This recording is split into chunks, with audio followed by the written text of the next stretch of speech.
You learn at a very early age out on the playground playing football, soccer, basketball.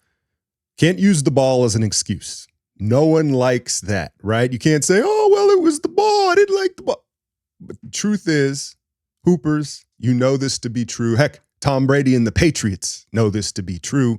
The ball can have an impact on your performance, even though we all know no one's supposed to say it, right?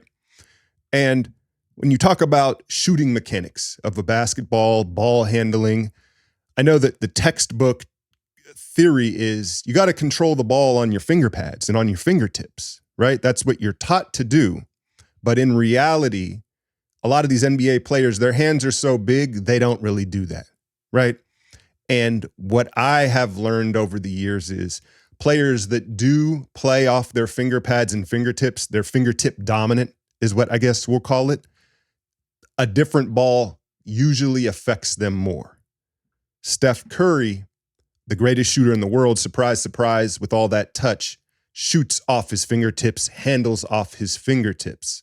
And you're looking at this FIBA ball with the white paneling on it. Is it a slightly smaller? I know it was in the past. I don't know if they've changed that. And clearly the ball is affecting his shot. Now, he's never going to say it. He knows the unwritten rule. You don't blame the ball. But I'm watching him miss left. I'm watching him miss right. I'm watching him mishandle the ball up and down the court. And you can tell he hasn't adjusted to that basketball. I definitely think that that is part of the equation of why he's struggling. But there are various different elements to this environment. It certainly doesn't help that Bam Adebayo is the only one that knows how to set a screen on Team USA. It's pretty wild. The Boston guards do, right? But they're not really in Steph screen actions. But AD, for as good as he is defensively, he is an abomination when it comes to setting screens. He is terrible. LeBron, you can see him, his gears turning like, I got to do it, right? It's just not in the habits of a lot of these other star players. They're not screen setters, right? So that's definitely not helping his cause. And then, of course, just less opportunity, right? You know, what was he, 1 of 9 the other day? And Kerr hit the nail on the head. It's like we've seen him do that plenty of times for the Warriors, but then in the second half, he comes out and he gets 10 or 12 more shots and he gets hot. So he doesn't necessarily have the opportunity to get it in a rhythm, right? There's less volume, but that's across the board for all these star players. But let's talk about the energy and the physicality that he's having to play with in these games. We know he sets, I think, more screens. I'm talking about how these other guys can't set screens. Steph is setting the most screens on the team to use his gravity. And we know he does that on a nightly basis in the NBA a ton. But here's the difference. Not all screens are set equally. And in the NBA, half of the league, they die on screens. They don't really fight through. They just kind of act like they get hung up and that's that, right? But in these Olympic games, these guys are getting through. They're blasting through. They're fighting through. There's been he took the knee to knee, I think, in game 1. We've seen him hit the ground a ton. And then, of course, they're attacking him on the ball. The dude from South Sudan was cooking everybody, right? But he's having to use a lot of energy combined with less opportunity, a new ball, a new environment, right? And, you know, one of my patrons was joking. He goes, is Steph cooked, man? I'm getting worried here. And it's like, yeah, well, no, let's not go there quite yet, right? But I think, you know, we have to ask this question here. Is Steph entering a new phase in his career? A phase where he can no longer be the solar system for the Warriors offense. Never mind these Olympic games, right? It's Steph to keep moving the ball and not worry about the shooting. That's the right thing. They've got plenty of offensive firepower, right? But moving forward into the NBA season, can Steph no longer be the solar system, meaning all the offense revolves around him and that's where everybody eats from, right? Because we've seen it for going on 15 years now. And, you know, I've heard Steph, Del Curry, they talk about how, you know, genetically in their family, their primes are later. And that's kind of been a running joke and a topic amongst Dub Nation, like Steph's prime, like Steph's still in his prime, right? Well, 36 years old. You know, I can only speak from personal experience as an aging athlete, as obviously a far less superior athlete. But at 40, for me, I don't feel like I've lost as much quickness as I have muscle endurance. I'm still pretty relatively quick as I was, maybe not quite as, right? But it's been more muscle endurance. It's like I can't play at full capacity as long as I used to. I've got to play in spurts, right? And so now is Steph again in a phase where it's like he can't be this marathon guy where he's in constant movement. Is the muscle endurance starting to decline a little bit? Now, I don't want to lose you here, but I wanted to get some data. I tried to simplify it as most as I can, and I'll put the link to the article in the description if you want to get really in detailed about it. But I wanted to look up, like, what is the study on high-level athletes and their muscle endurance, right? Master athletes are typically older than 35 years of age and systematically train for and compete in organized forms of sport. Age-related decline in endurance performance are observed across the sports of running, rowing, and swimming. These declines curve linear from age 35 until 60 to 70, where there's an exponential. They exponentially fall off, right? Specifically, endurance performance appears to maintain until approximately 35 years of age, followed by a modest decrease until 50.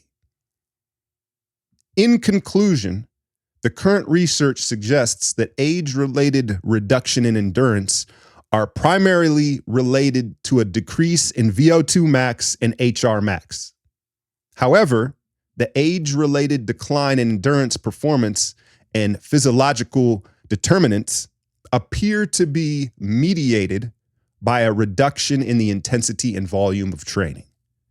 Now, I know that that was just a lot of words, right? But in short, my understanding is 35 is that cutoff spot where you start to see these endurance athletes start to decline, but it can be mediated if you have less intensity and less volume.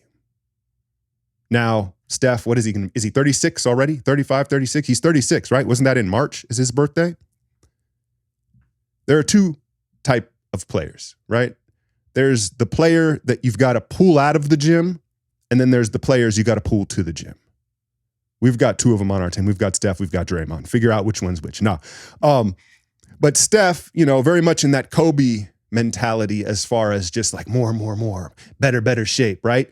I think there's a point where there's diminishing returns, right? And so again, I'm getting back to, I'm not saying Steph's cooked and all the fall off, but I'm saying maybe we're entering a phase here where you can't ask Steph to run around off ball, setting screens and sprinting into pin downs and flares all game. I don't know if he can continue to do that, and the science says he shouldn't. But yeah, man, look, no one wants to make that excuse, especially Steph Curry, so I'm going to make it for him. I definitely think he doesn't like that ball. And I myself, we've all done it. You go play pickup at LA Fitness or wherever you're at, and someone, for whatever reason, brings in a new ball. Well, what is this, man? Get this ball out of here, right? Whether it's overpumped, the texture on it, the seams aren't deep enough. There's a lot of variables. And when you are the most precise sniper we have ever seen, when you change those variables, yeah, it's going to affect him. And then it starts to drip into his psychology and his mental, where you saw him a little gun shy, in part because, yeah, I don't like this ball. And another reason, like, I might as well move it. We've got a bunch of other, Hall of Fame players around me. So that being said, Underdog Fantasy, use the link in the description. Code Alchemy can get you a 50% bonus on your first deposit up to $250. Saturday, I had made a post. I was like, yo, Steph's going to break out, right? He's going to break out. And then watching him miss left and right and just kind of really paying attention to the footage breakdown on my Patreon right now of it, I was like, oh, the ball is really bothering him. And so I'm going to lay off Steph's numbers in these Olympics because I'm not sure he's going to just break out of this in this environment with all these variables going against him.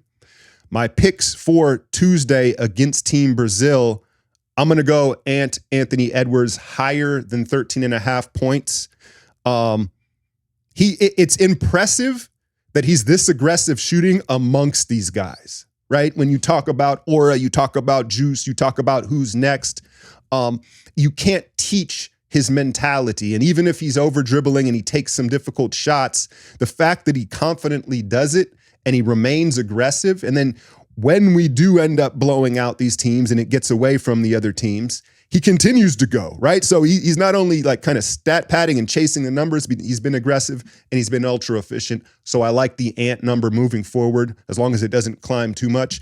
And then Warrior fans, our guy, Gui Santos, he hadn't been starting for Team Brazil.